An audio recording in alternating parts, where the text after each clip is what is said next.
How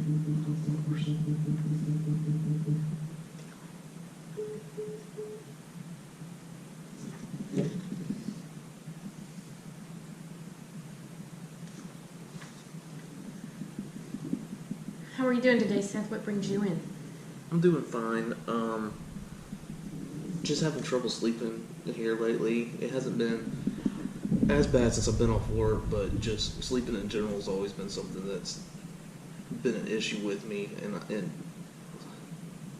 it's mainly only when I have something to do. Like if I don't have anything to do, it's not as bad, but I don't want to call it anxiety, but the thought that I got to get up and do something right away, and then there's a time frame, and you have to do it between here and there, and the fact that I've worked night shift for a majority of my life, I think has been the issue with it.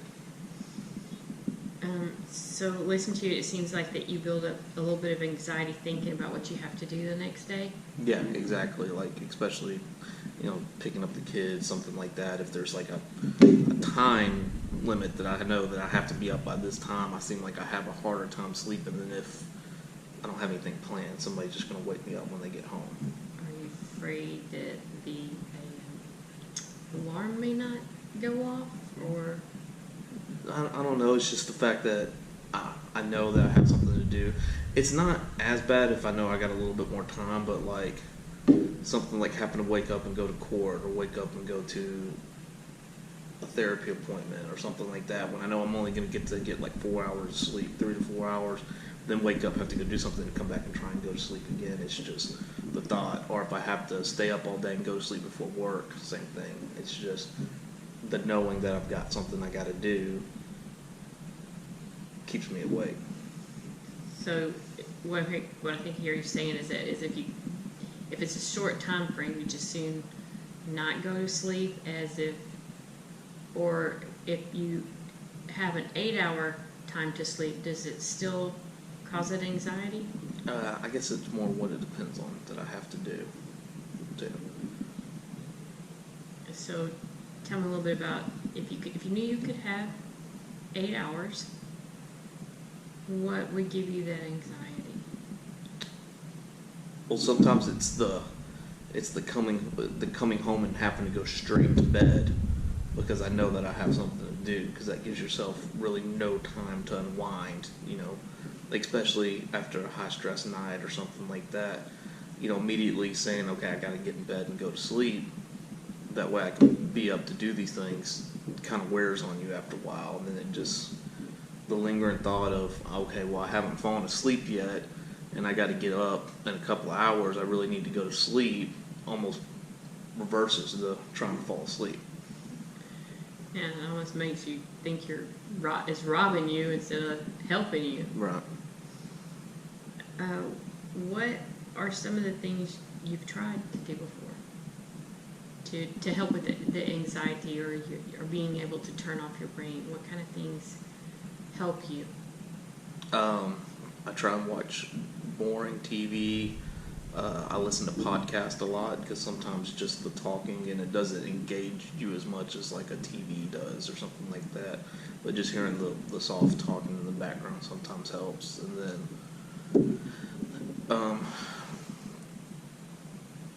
just trying to sleep the best I can,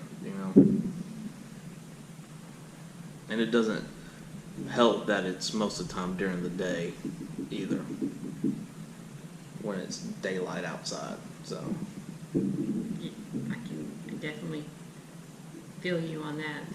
That having the upside down sleep schedule, sleeping during the day and not at night, because definitely we're not vampires or anything. So what I heard you say was that just unengaging noise helps. yes. What about an exercise, just a walk with no strenuous to it? Exercise kind of gets me going more because of the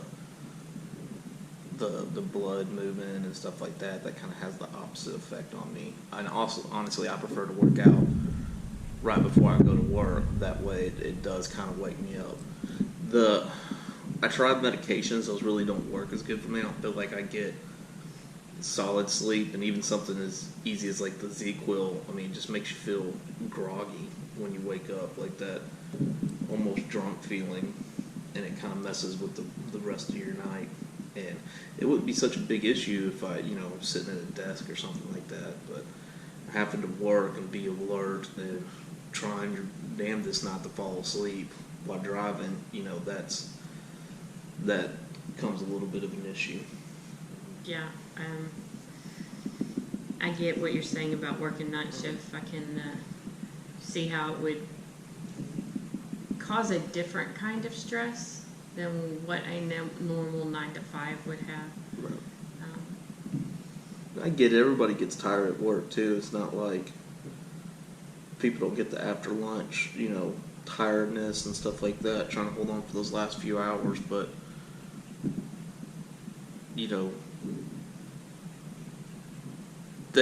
outside of like maybe truckers or something like that, don't have to worry as much about, getting hurt if you fall asleep.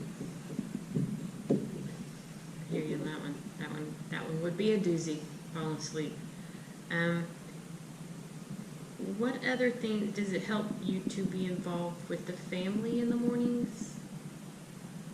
Yeah, but most of the time they're gone before I get home. So it's just like I come home and instead of doing something like maybe eating and hanging out a few minutes like a normal person would when they get home, I either have to go straight to sleep or I'm just not going to get a lot of sleep that day because I do have set times that I have to wake up to go get the kids.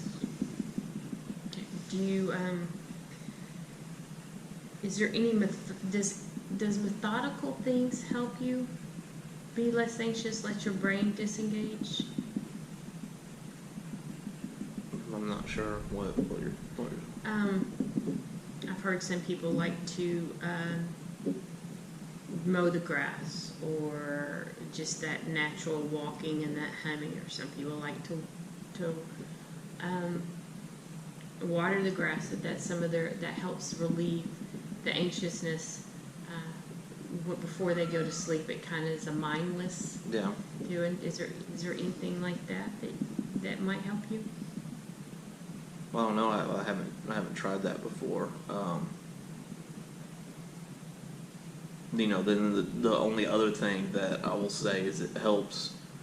The best times are when I do want to come home and immediately go to sleep is when it's still dark outside, but that doesn't always work out. So sometimes just that reinvigoration of being when the sun comes up and stuff like that too is an issue. That's why I said the best thing I've found so far is like podcast, something soft, not music, because music stimulates, but somebody just talking. So I know you place a high value on family time, so I know that sleeping later when you really want to be engaged with the children is hard on you too. Right.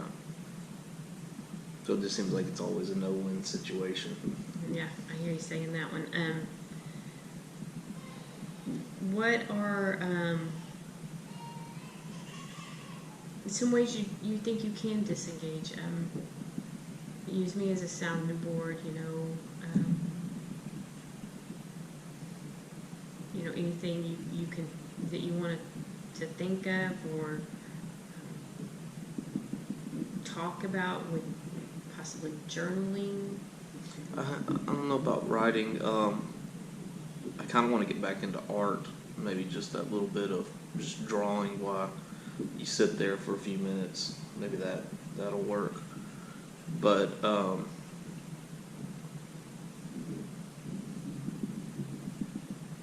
it's just like you said.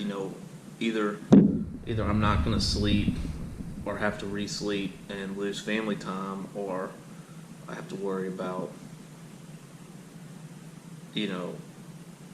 just being tired all the time. And I don't know, maybe it's just me. I don't know if I got low T or something like that, but I feel that I should not need the sleep the way that I do compared to what some people do. But at the same time, like I said, if I don't do it, then I'm not as good as I can be. So from where I'm sitting, I'm hearing you saying that there might be some possibility of some medical issues that we can definitely look at together and refer you to. But I hear underneath, I do hear the frustration, and I do recognize that. But I also hear you saying that you like art.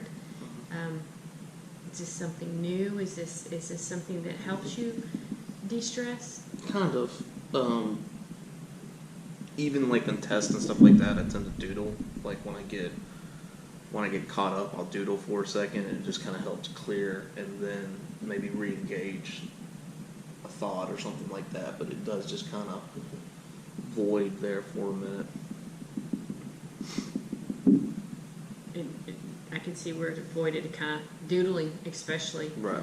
Do you have a passion on what kind of art that you like? Do you just kind of whatever I do? And then the other thing I found is rewatching shows that I've already seen too. Sometimes helps for a few minutes, not while I'm trying to sleep, but just to sit down and watch. The days that when I do get to mix with my family, I will sit down and watch like an episode of SpongeBob or something like that with the kids. That way, just kind of relax there for a second. So I hear you saying that you really like cartoons with your kids. Yeah. And SpongeBob is one of those ones that you can kind of veg out to. Exactly. And I hear you kids like to listen to it also. Oh yeah, they both love it. So when you are trying to watch that just a few minutes, have you learned when to shut down and say, okay, this is when I hit the off button? Yeah, when they leave and the house gets quiet, it's kind of time to go lay down and start trying to shut everything off. I've learned that I make it worse when I mess with my phone, so I'll try to get to the point where I just turn my phone off and go to sleep and not sit there and piddle anymore, because that I think leads to more wanting to wake up. I hear you on the phone, because there are sometimes I have to hide mine from myself, because you don't realize how much time you end up spending on piddling on the phone, or just checking messages, or playing a game, or heaven forbid Facebook. Yeah. Have you thought about does doing a devotion engage your brain too much?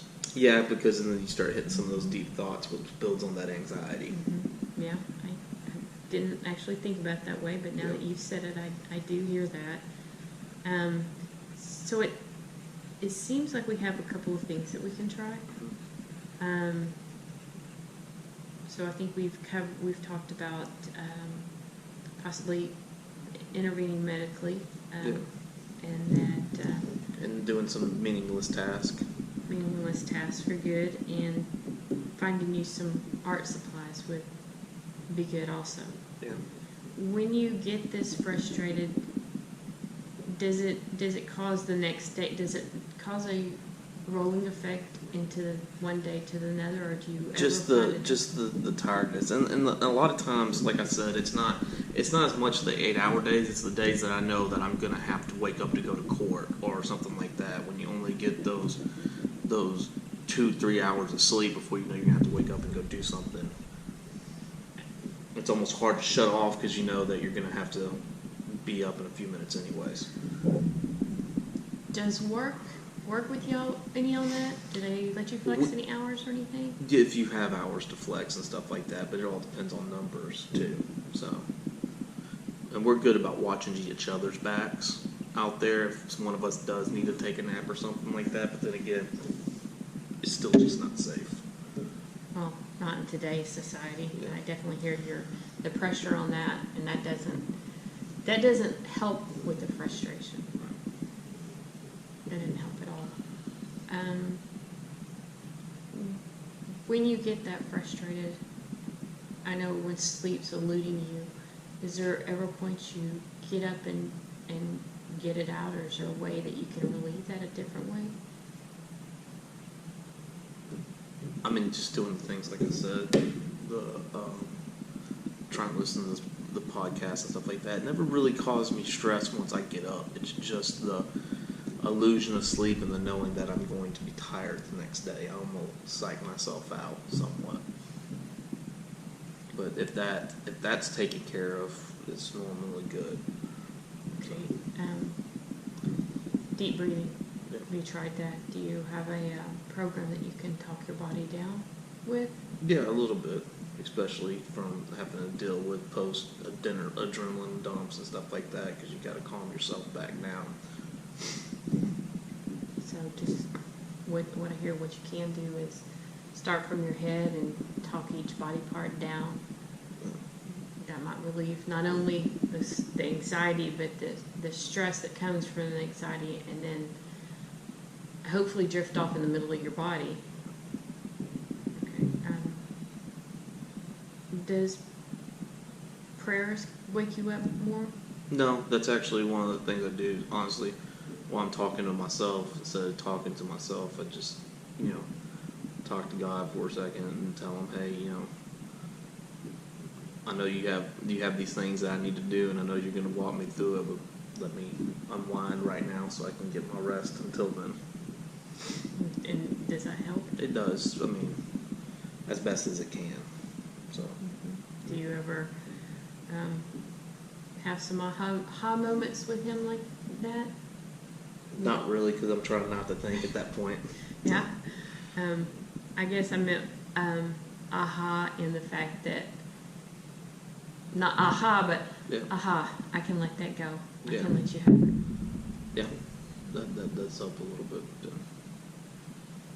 So would it help to have somebody to talk to when you're, I know all his family has left, I heard you say that, but would it help for you to have someone to talk to when you're at that moment, or does that stimulate you even more? The days that my wife's there, like when she's off work, because I work on days that she's off, I will talk to her for a few minutes, and that helps. She'll come lay in bed with me for a few minutes, and then she'll get up and go about her day with the kids. Those days seem to work a little bit better than other days. So what I hear you say is you almost sleep better when the house is full Right. than you do when the house is empty. Right. She's really good about keeping it as quiet as she can with a 2-year-old and a 7-year-old. So. And so